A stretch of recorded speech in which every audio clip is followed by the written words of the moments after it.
Welcome back. Despite recent temperatures, music on Main and Lakewood Ranch is in full swing tonight. Popular event, maybe a little chillier than what people are used to, but let's get out to ABC 7 Chief Meteorologist Bob Harrigan, who lets us know what the conditions are like there in Lakewood Ranch tonight. Bob? Well, it indeed is chilly. It's not unbearable, to say the least. It's kind of a nice change for this Music on Main after dealing with the summer months, right? September and August when temperatures were 90 degrees. This is a whole different story. It gives you a chance to wear your cold clothes, right? This nice leather jacket keeping me quite comfortable here tonight. And Robin and the Retros are getting ready to play at 6 o'clock tonight. They're beginning at 6, testing the microphone and sound. The watches and warnings, good news is no worries about plants tonight here. There's no freeze warning, there's no freeze watch, there's no freeze anything. There's some freezing temperatures to the north of us, though, where that's the dark blue that you see, where they're going to have a freeze watch until 10 o'clock, or freeze warning until 10 o'clock in the morning. Temperatures cool to 52 degrees right now, and it looks as though we'll see low temperatures tonight, basically into the mid to upper 30s, but that'll be more so tomorrow morning through this evening. The wind chill not a factor at this juncture. There's not much of a wind out here, though the winds are probably 5 miles an hour out here. Here's the forecast as we take it through the 11 o'clock hour. 42 degrees, a few clouds around, some high clouds coming in from the Gulf associated with a little weak piece of energy that's moving across the Gulf, and we'll see that overnight, and that will allow us to see a little warmer temperature tonight. So we're not anticipating any freeze or any frost for that matter, as the dew point is extremely low right now, and winds out of the north anywhere from 5 to 10 miles an hour up and down the coast from Ellington, Palmetto, Bradenton, southward down into Inglewood, Northport, and Venice, all at around 5 to 10 miles an hour. And not a problem out here. Some great music, 60s, 70s, and 80s, going to be played right here beginning at 6 o'clock and going through the evening. Back to you guys. Okay, Bob, thanks so much. We'll see you in a little bit. In other news tonight, in Washington, a new plan is introduced that could allow offshore oil drilling around Florida's entire coastline. The plan proposes opening 90% of the outer continental shelf to drilling exploration, including the majority of the eastern Gulf of Mexico for the first time since 1988. ABC 7's Adam Cellini spoke with local leaders and environmentalists who say this plan puts the Suncoast in harm's way for no reason. He joins us now live from the Sarasota Bayfront with more details. Adam?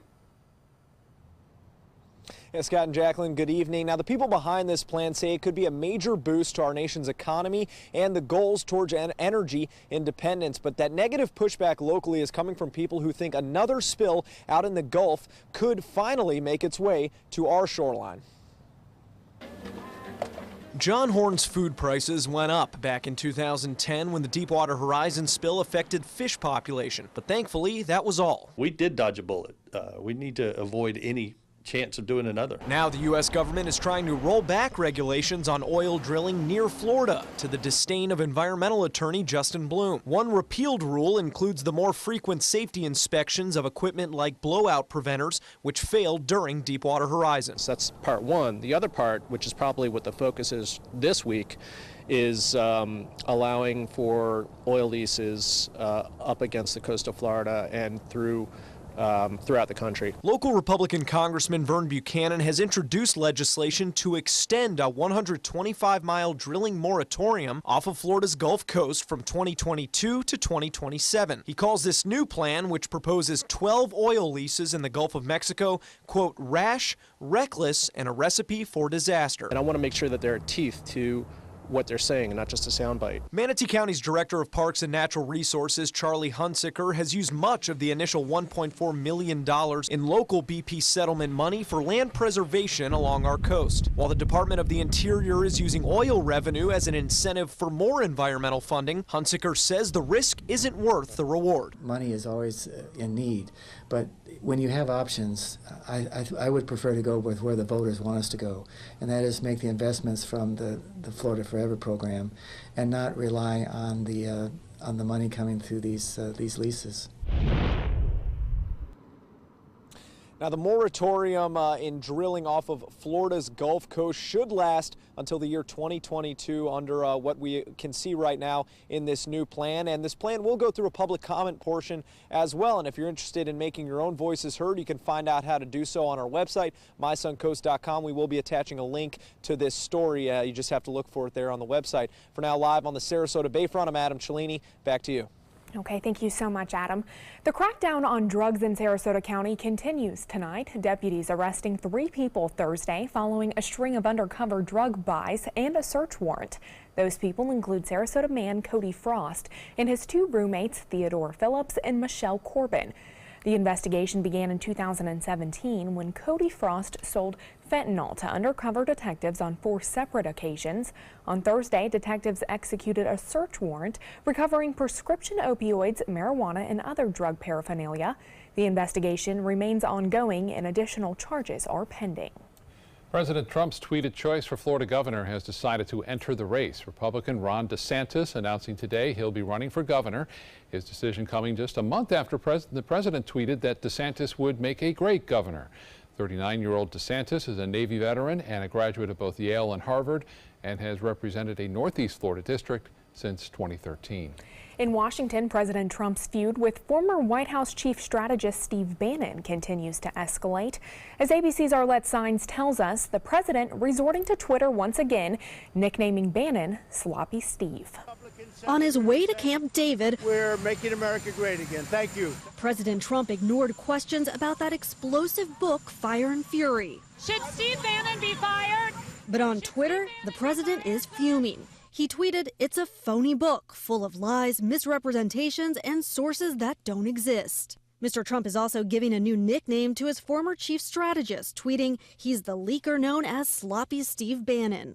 The behind-the-scenes look at the White House is already flying off shelves. The book's author told NBC those around the president have concerns about his mental state. Let me put a marker in the sand here. 100% of the people around him. On Fox News, the press secretary disputed that suggestion. It's absolutely outrageous to make these types of accusations, and it's simply untrue. The pushback comes as another twist emerges in the Russia investigation. The New York Times reports the president asked his top White House lawyer to try to stop Attorney General Jeff Sessions from recusing himself. The paper reports White House counsel Don McGahn did lobby Sessions, but the Attorney General stepped aside from the probe. The New York Times also reports days before James Comey was fired, Sessions wanted an aide to find political dirt on the FBI director. The Justice Department disputes that reporting, saying it did not happen and would not happen, plain and simple. The top Democrat on the House Judiciary Committee wants McGahn to appear before the committee to explain his role in reportedly lobbying Sessions. He's encouraging McGahn to voluntarily testify before they have to compel him to do so. Arlette Saenz, ABC News, Washington. Here at home, Lakewood Ranch named the 3rd best-selling master plan community in the country. That's according to a list put out by real estate consulting firms John Burns and RCLCO. More than 1,200 new home sales, one of the factors that led to that ranking as the Lakewood Ranch community continues to grow. After closing due to the cold weather, the Lido Beach pool will reopen to swimmers on Sunday, January 7th. It will be a little warmer that day. It will reopen with its normal hours from 10 a.m. to 4:45 p.m. The public pool is located on Benjamin Franklin Drive in Sarasota, right near the Lido Beach Pavilion. Still to come in your Suncoast News tonight, the cooler weather could be affecting your health. We have some simple tips for keeping warm and what parts of your body are most affected by the temperature change.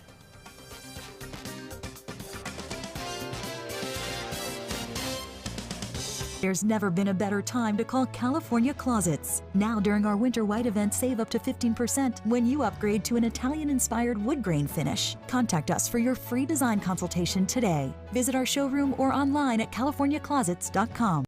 Rose takes her volunteering for Tidewell Hospice very seriously. But she knows how to have fun, too. And that's what she brings when we're invited to visit patients as part of Tidewell's pet therapy program. People love to see her. She really brightens their day. She makes people smile. And in end-of-life care, a smile can be a wonderful gift. Tidewell Hospice. It's more than you think. All hands on deck. What's up? I want to point out 3 tips for using the home computer more safely. Point away. First, stop.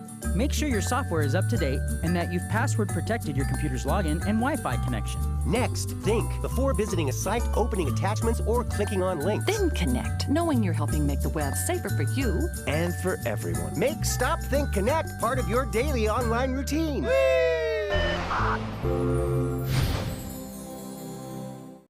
The skills you develop as a soldier in the Army National Guard can give you a head start on your career. Gain practical experience with technology and equipment that will give you a leg up in the civilian world. Learn critical leadership skills and to be part of a team. Serve your community and your country part-time while earning money for an education. Visit NationalGuard.com to learn about the paid training and career opportunities available to you in the Army National Guard.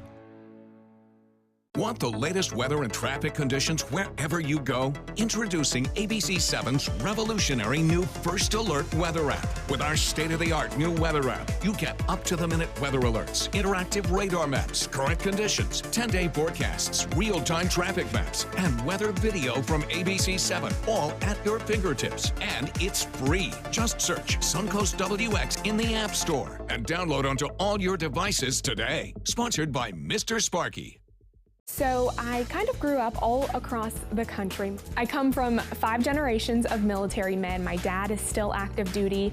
My grandpa is retired Marines. I like going for runs with my dog. I love, taking her out to the dog beach over in Venice. There are so many things here to do on the Suncoast. My goal every day when I come into work at ABC7 is to tell your stories, give you that major local news and those details that you really care about. I'm Jacqueline Matter, and I'm here for you.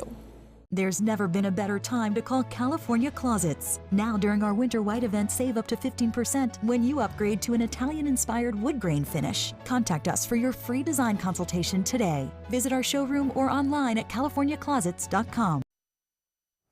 Cold weather can be bad for your health, and it can even be deadly. With a look at some simple tips for keeping warm, here's Mary Maloney.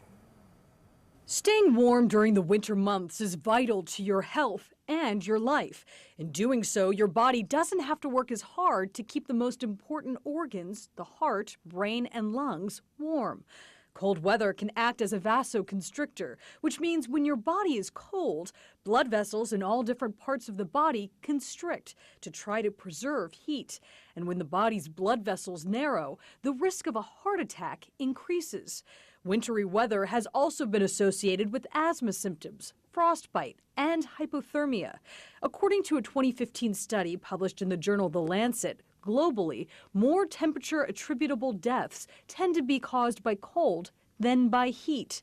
Shoveling snow is one example of high-risk activity that can be deadly during cold weather. Don't overdo it. Take breaks and get help. Also, check on elderly neighbors to make sure they have proper heating. Knocking on their door can literally save a life. For today's Health Minute, I'm Mary Maloney. Time now to check your First Alert traffic for the drive home. There are no major accidents to be on the lookout for. However, we are seeing some slowdowns northbound on I-75 near the University Parkway exit, but nothing to change your route for this evening. Well, let's check in now with Chief Meteorologist Bob Harrigan, who once again joins us from Music on Main in Lakewood Ranch. Bob?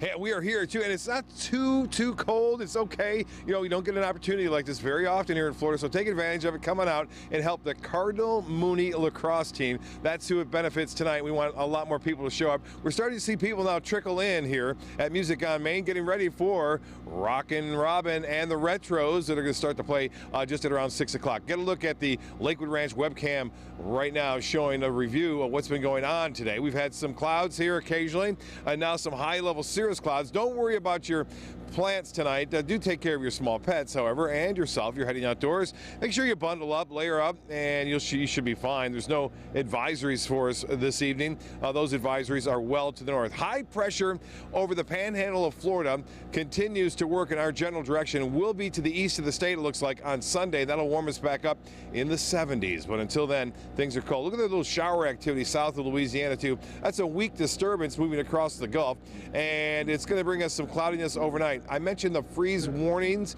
Well, they're to the north. In the light blue is a freeze warning, and then to the north of that in the dark blue is a hard freeze warning. And for us, none of that, as a result of a little moderating effect of the air tonight. And also, it looks like temperatures will be dropping down into the mid-30s to upper 30s for overnight lows. The low this morning was 36. We had a Wind chill, though, into the upper 20s to right around 30 degrees this morning to kick things off. The high today was only 58, our normal high at 71 degrees, and the record 84 set back in 2007. Well, no rainfall to report. Our next chance for rain comes Monday. That's slight. Better chances for showers on Tuesday and Tuesday night now as a weak system moves in and kind of disrupts our weather, but temperatures will be warm next week. Temperatures right now, 52 in Sarasota, 53 in Orlando, it's 62 in Miami now, and around town, temperatures all pretty much into the low to mid 50s right there from Braden, Cortez, and Sarasota.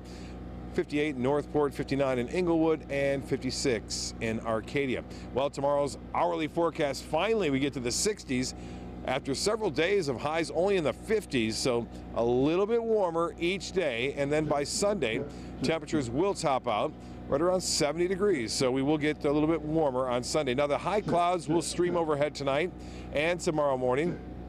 Look for a mixture of sun and clouds. And then it looks like Sunday looking pretty good as high pressure will set up east of the state. We'll see a return to more of an easterly direction of our wind flow, and that always has a tendency to warm us up a little bit more so. And then by Monday, we should be back into the mid-70s for highs, so slightly above average. Nationally, the big story has been that major winter storm, which has caused all sorts of havoc across the Northeast and disrupting travel across the United States for that matter. Now it's the bitter cold that they have to deal with. And it looks like current temperatures, the extreme cold still in place over Canada. Near Toronto, it's 1. Minneapolis, it's 2. St. Louis, it's 20. And Boston, 11. You factor in that wind and that wind chill, minus 20. So you think it's bad here? Think about that, minus 20. There's no way you go outside in that. But here, not too bad. Temperature 52 degrees. And as far as the forecast, you can see the highs tomorrow will warm up a little bit more so here. We're expecting a high right around 61 degrees. For boaters, it looks a little better. Small craft should exercise some caution. Winds will be out of the northeast at 15 knots to start today, and then seas running 2 feet to 4 feet offshore. The water temperature now is cooling down to 60 degrees. Now, as far as the forecast goes for the next 7 days, well, there it is. 35 for a low tomorrow, upper 30s near the beaches, and then 70 for high on Sunday.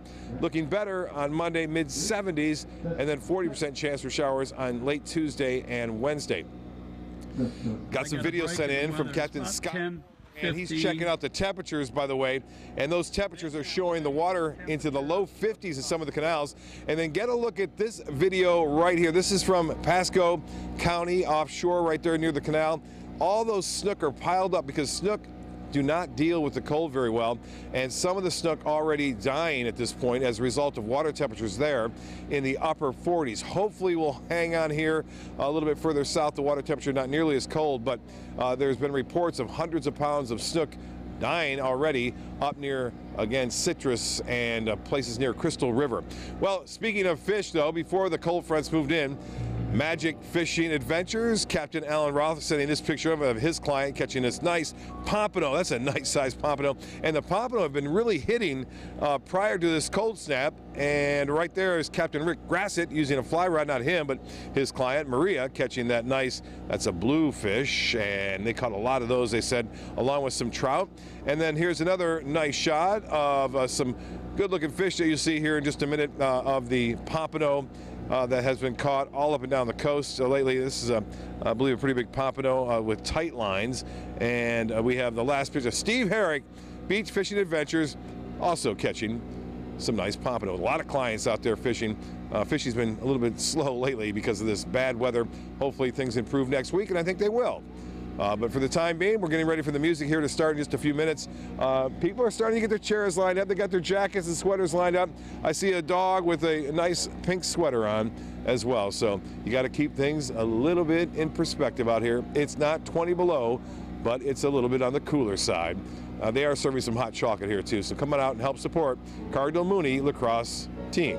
Back to you guys. All right, Bob, thanks so much. We'll see you next half hour.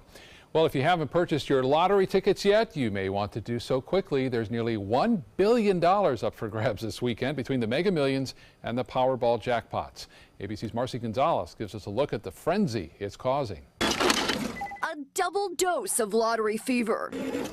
Never before have both the Powerball and Mega Millions jackpots been more than $400 million at the same time until now. Combined, the jackpots are now more than $1 billion after more than 2 months with no big winners. Why didn't I come across the street to buy my ticket? But one lucky person who bought a ticket at this gas station in Ontario, California did come close. Shut the back door. Matching the first 5 numbers in Wednesday's drawing, just missing the all-important Powerball number. Still, the prize for that, $3.2 million for the ticket holder who still hasn't come forward. No idea. Honest, no idea. The odds of winning the jackpots are slim. 1 in 302 million for Mega Millions, 1 in 292 million for Powerball. But it'll happen eventually. Kurt Panousis advised this Florida couple who won part of the largest jackpot ever. We just kept quiet. His advice, if you win and hope to remain anonymous, don't sign the ticket right away, but be sure to put it in a safe place. Whoever signs the back of the ticket is the individual that has to claim the ticket and the proceeds. He also suggests making a copy of the ticket and hiring an attorney as well as a tax professional to help manage that new fortune. Marcy Gonzalez, ABC News, Los Angeles. Wow, a lot of things to do if you are a winner of the Powerball or Mega Millions jackpot. But good problems to have. Right. Yeah. Entertainment news is next.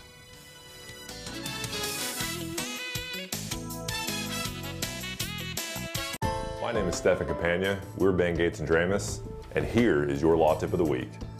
If you've been arrested in the state of Florida, the state attorney's office is already working on your prosecution.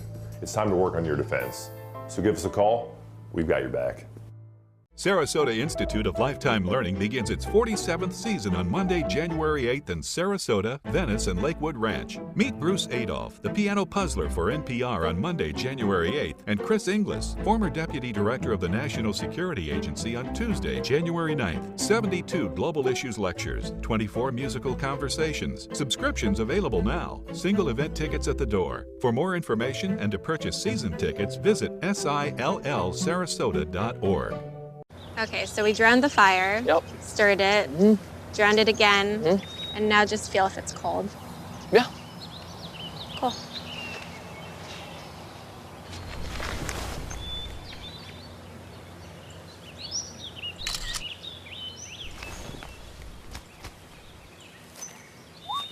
Smokey just gave me a bear hug. I know. I already posted it. WWSB ABC7 is an equal opportunity employer, and we're looking for qualified people to join our dynamic team. For a list of current openings and to apply online, visit www.mysuncoast.com/contact/employment. If you're a motivated team player and you want a rewarding career in a fun, fast-paced working environment, WWSB ABC7 could be the perfect fit for you. Check out our list of openings now. I'm Anne. I'm a scientist. Recycling takes a team. Why don't you let me and me help you out? Everyone plays a part. Don't trash I love taking stuff apart and building new things out of it. what could be treasure. Pal's my most advanced android. This is awesome. You haven't seen anything yet. Give your cardboard box another life. Recycle.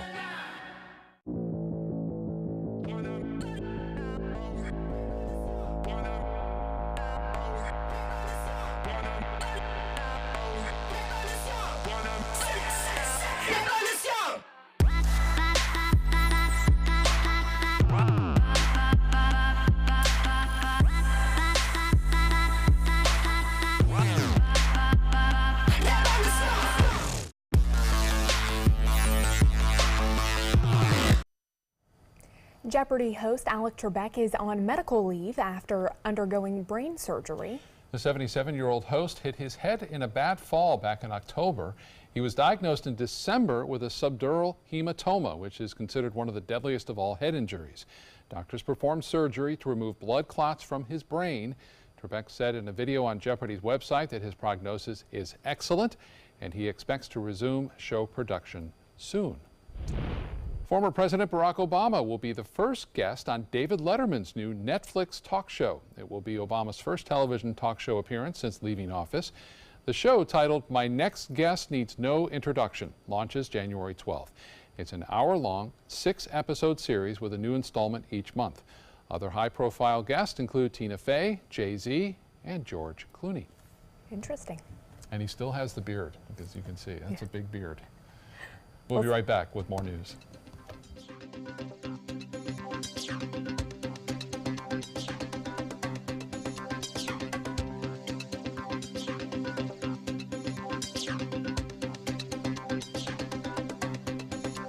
There's never been a better time to call California Closets. Now during our Winter White event, save up to 15% when you upgrade to an Italian-inspired wood grain finish. Contact us for your free design consultation today. Visit our showroom or online at californiaclosets.com.